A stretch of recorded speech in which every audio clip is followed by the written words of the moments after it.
IIPA नई दिल्ली के आर्थिक सहयोग से तैयार किया गया green consumerism development of educational programme to enhance the eco friendly consumption behaviour of home makers for selected household products, इस रिसर्च प्रोजेक्ट के बारे में जानकारी लेते हैं, जिसे प्रोफेसर मनीषा शुक्ल और डॉक्टर उर्वशी मिश्रा के निर्देशन में department of family and community resource management, faculty of family and community sciences, Maharaja Sayajirao university of Baroda, Vadodara ने निर्माण किया है। आज हमारा उद्देश्य यही है कि उपलब्ध विभिन्न प्रकार के प्राकृतिक संसाधनों से लोगों को परिचित करना और इन संसाधनों की कमी एवं उनकी गुणवत्ता में गिरावट होने के कारण एवं इन संसाधनों के संरक्षण की जरूरत से उन्हें अवगत कराना, जिसके अंतर्गत हम प्राकृतिक संसाधन, जिसमें प्राकृतिक संसाधनों का वर्गीकरण और प्राकृतिक संसाधनों का अर्थ एवं संरक्षण के साथ साथ ऊर्जा संसाधन और उनके संरक्षण के विषय के बारे में जानकारी लेंगे। परिचय। पृथ्वी पर जीने के लिए प्रकृति द्वारा आवश्यक सामग्री बड़ी मात्रा में प्रदान की गई है। इन प्राकृतिक पदार्थों को ही प्राकृतिक संसाधन के नाम से जाना जाता है। यह संसाधन मुख्यतः दो रूप में पाए जाते हैं, एक प्राकृतिक संसाधन और दूसरा कृत्रिम संसाधन। इन संसाधनों का संरक्षण एवं प्रबंधन ही इनके शोषण और विनाश को रोकने का उचित मार्ग है। ऊर्जा स्रोतों की दो मुख्य श्रेणियां होती है, एक ऊर्जा के पारंपरिक स्रोत और दूसरा ऊर्जा के गैर परंपरागत स्रोत। ऊर्जा के परंपरागत स्रोतों में पारंपरिक गैर नवीनीकरणीय ऊर्जा जैसे कि कोयला, तेल और प्राकृतिक गैस आदि की तरह जमीन के नीचे ज्यादातर जीवाश्म ईंधन के रूप में मिलता है। दूसरा पारंपरिक नवीनीकरणीय ऊर्जा, यह लकड़ी, पशुओं का गोबर, लकड़ीजन्य कोयला इत्यादि के रूप में पाया जाता है। ऊर्जा और ऊर्जा स्रोतों की मांग एवं उसका शोषण दिन प्रतिदिन बढ़ती जा रही है। ऊर्जा के स्रोत तेजी से घट रहे हैं। ऊर्जा का तत्काल संरक्षण बहुत ही आवश्यक हो गया है, नहीं तो भविष्य में किसी भी प्रकार की कोई पर्याप्त ऊर्जा उपलब्ध नहीं होगी। प्राकृतिक संसाधनों का वर्गीकरण। प्राकृतिक संसाधनों के रूप में प्रकृति ने हमें मिट्टी, हवा, पानी, खनिज, कोयला, धूप, जानवर, पेड़ पौधे आदि के रूप में प्रदान किए हैं। इंसान स्वयं के अस्तित्व और कल्याण के लिए परोक्ष या अपरोक्ष रूप में इनका उपयोग करता है। सभ्यता के विकास के दौरान इंसान द्वारा विकसित किए गए संसाधन कृत्रिम संसाधन के रूप में जाने जाते हैं। उदाहरण के तौर पर गोबर गैस, थर्मल बिजली, प्लास्टिक आदि मानव निर्मित संसाधन है। यह मानव निर्मित संसाधन आमतौर पर कुछ अन्य प्राकृतिक संसाधनों से प्राप्त होते हैं, जैसे कि प्लास्टिक और अन्य कई रासायनिक उत्पादन मुख्यतः पेट्रोलियम के प्राकृतिक संसाधनों से प्राप्त होते हैं। हम जो सांस लेते हैं वो हवा और सूरज से मिलने वाला प्रकाश असीमित मात्रा में उपलब्ध है, लेकिन कोयला, वन और पेट्रोलियम के बारे में क्या? यह संसाधन तो बहुत ही सीमित है और दिन प्रतिदिन इन संसाधनों की मात्रा घट रही है। तो आइए जान लेते हैं इन असीम और सीमित संसाधनों के बारे में। जो संसाधन मानव के उपभोग और अन्य उपयोगों के द्वारा खत्म नहीं होते, उन्हें असीम संसाधन कहा जाता है।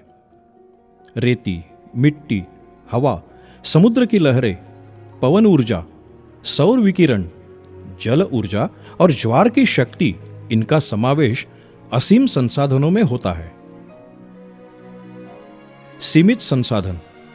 दूसरी ओर कुछ स्रोत सीमित मात्रा में उपलब्ध है, जिनका नित्य उपयोग करने से वे समाप्त हो रहे हैं, जिनको सीमित संसाधन के रूप में जाना जाता है। जैसे कि भूगर्भ कोयले की मात्रा इतनी सीमित है कि एक दिन वह संपूर्णतः नष्ट होने वाली है।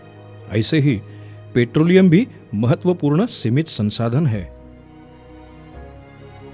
नवीनीकरणीय संसाधन। प्रकृति के कुछ ऐसे असीम संसाधन हैं जिनके उपभोग के बाद भी वे स्वाभाविक रूप से पुनर्निर्मित हो जाते हैं। उदाहरण के तौर पर पशु और पौधे जीवित प्राणियों के मरने या मारने के बाद भी वह पुनर्निर्मित होते रहते हैं। अगर पुनर्निर्माण से अधिक मात्रा में उनका उपभोग होता है तो वे सदा के लिए नष्ट हो जाते हैं। जैसे कि ताजा पानी, उपजाऊ मिट्टी, जंगल, वनस्पति, वन्य जीव आदि का इसमें समावेश होता है। गैर नवीनीकरणीय संसाधन। एक बार इन संसाधनों को उपयोग में लाने के बाद उनका पुनः नवीनीकरण नहीं हो सकता। इसके अंतर्गत खनिज जैसे कि तांबा, लोहा इत्यादि, जीवाश्म ईंधन, कोयला, तेल आदि और यहां तक कि वन्य जीवों की कई तरह की प्रजातियां यानी दुर्लभ पेड़ पौधे, जानवर इस श्रेणी में आते हैं। प्राकृतिक संसाधनों का अर्थ। प्रकृति ने पृथ्वी पर जीने के लिए आवश्यक संसाधन और सेवाएं बड़ी मात्रा में प्रदान की है।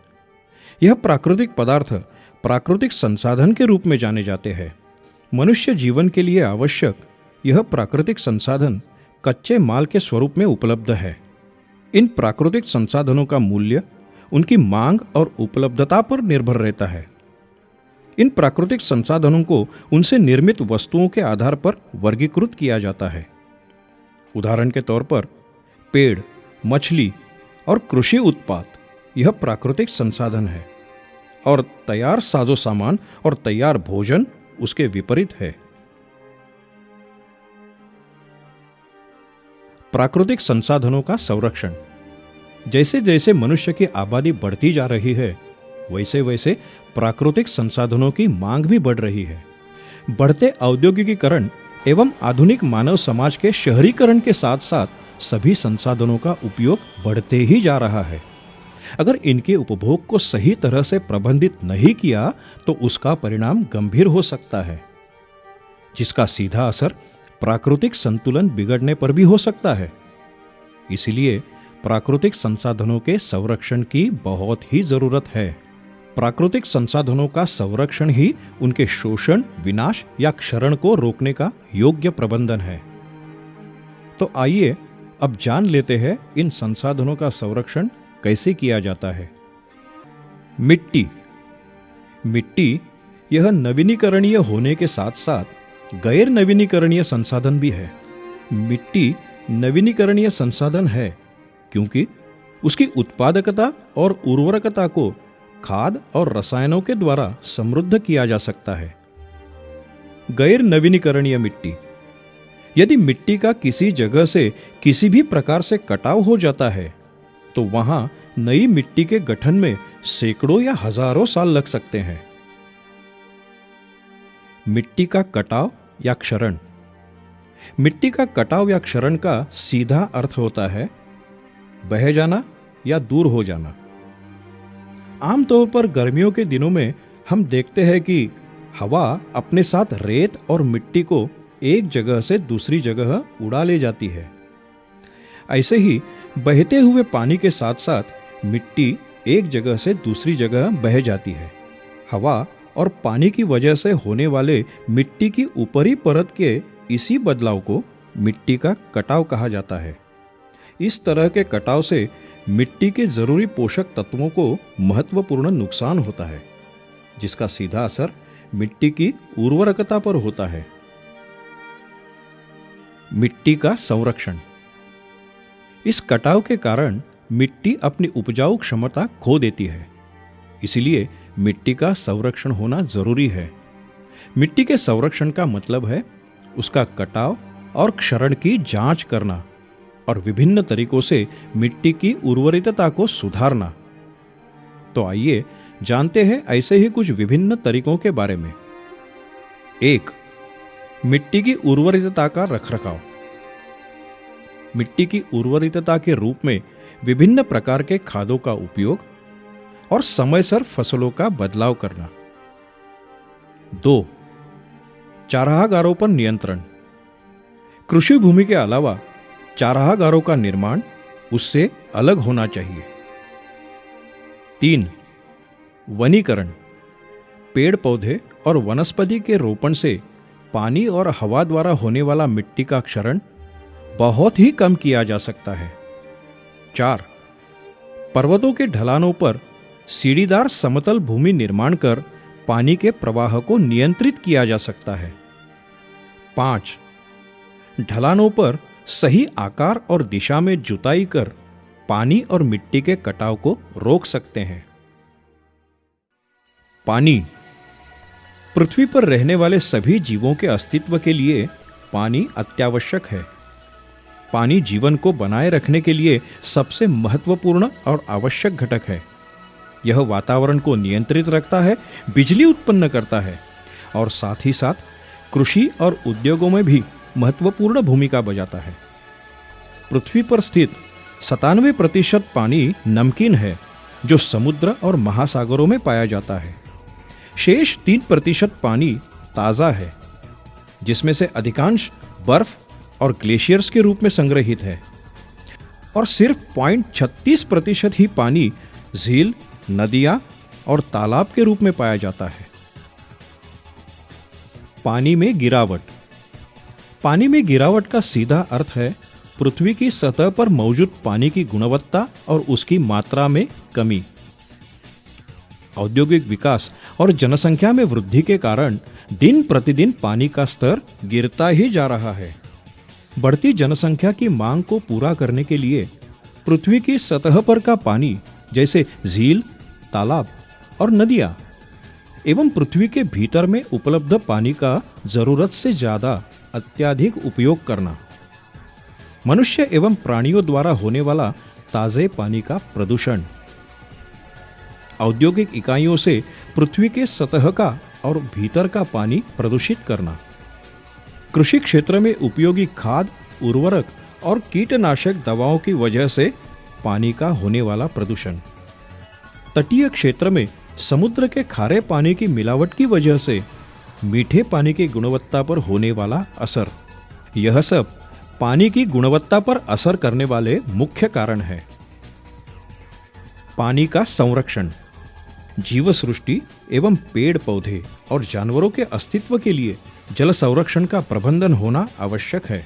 इसके लिए कई पद्धतियां उपलब्ध है, जैसे कि जहां भारी मात्रा में वर्षा होती है वहां वनीकरण से पानी के बहाव को रोककर उसे जमीन के भीतर उतारकर भीतरी जल का स्तर बढ़ाना, डैम और जलाशयों की निर्मित से खेतों के लिए पानी की पूर्तता करना और साथ साथ जल विद्युतीकरण भी करना, प्रदूषित पानी को संस्करित करके उससे प्राप्त शुद्ध जल को नदियों में मिलाना, उद्योगों से निकलने वाले रासायनिक पानी को संस्करित करना, अपनी रोजमर्रा की जिंदगी में पानी का विवेकपूर्ण उपयोग करना, रेन हार्वेस्टिंग द्वारा वर्षा जल को संचयित करके भूजल को रिचार्ज करना।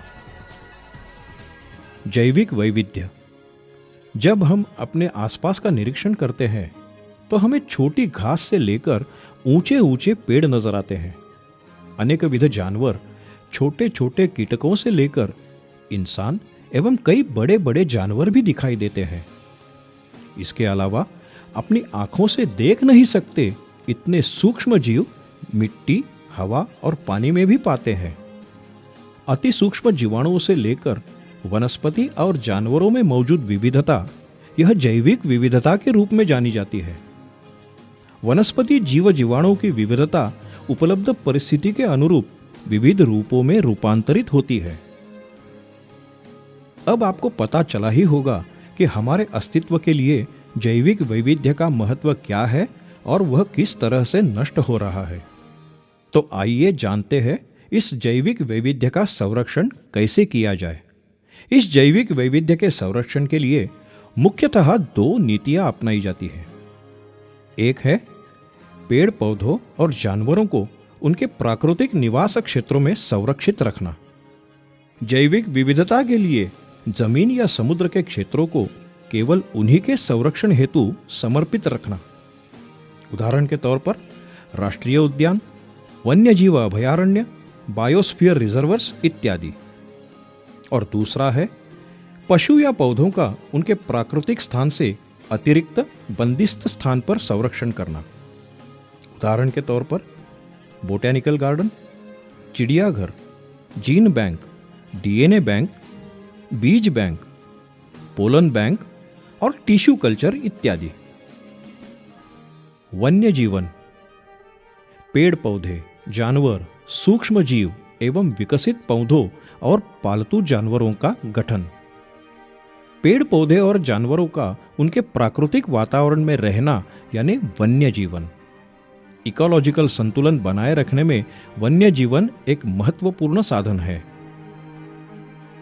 तो आइए जान लेते हैं वन्य जीवन संरक्षण की जरूरत और उसका महत्व। 1. जीवन के लिए इकोलॉजिकल संतुलन बनाए रखने के लिए। 2. विभिन्न प्रकार की प्रजातियों के संरक्षण हेतु। 3. आर्थिक दृष्टि से महत्वपूर्ण पेड़ पौधे और जानवरों के संरक्षण हेतु। और 4. लुप्त प्राय प्रजातियों के संरक्षण हेतु। वन्य जीवन संरक्षण की पद्धतियां। वन्य जीवन के संरक्षण का महत्व जानने के बाद आइए अब चर्चा करते हैं उसे संरक्षित कैसे किया जाए। 1. राष्ट्रीय उद्यान, अभयारण्य और बायोस्फीयर रिजर्वर्स जैसे क्षेत्रों का निर्माण करना। प्लांटेशन प्रोग्राम यानी वृक्षारोपण करना। 3. जोखिम भरे जीव जंतुओं के संरक्षण के लिए विशेष योजना बनाना। 4. वन्य जीवन के प्राकृतिक जीवन में सुधार लाना। 5. वन्य जीवन संरक्षण की जरूरत और पद्धतियों से लोगों को प्रशिक्षित करना। 6. अवैध धन संपत्ति एवं मनोरंजन हेतु जानवरों की हत्या रोकने हेतु न्यायिक प्रक्रिया करना। अपने भारतवर्ष में 1955 से लेकर हर साल जुलाई महीने में वन्य जीवन सप्ताह मनाया जाता है। इसका मुख्य उद्देश्य वन्य जीवन का महत्व, उसका संरक्षण और वन्य जीवन के लिए जरूरी प्रबंधनों से लोगों को अवगत करना।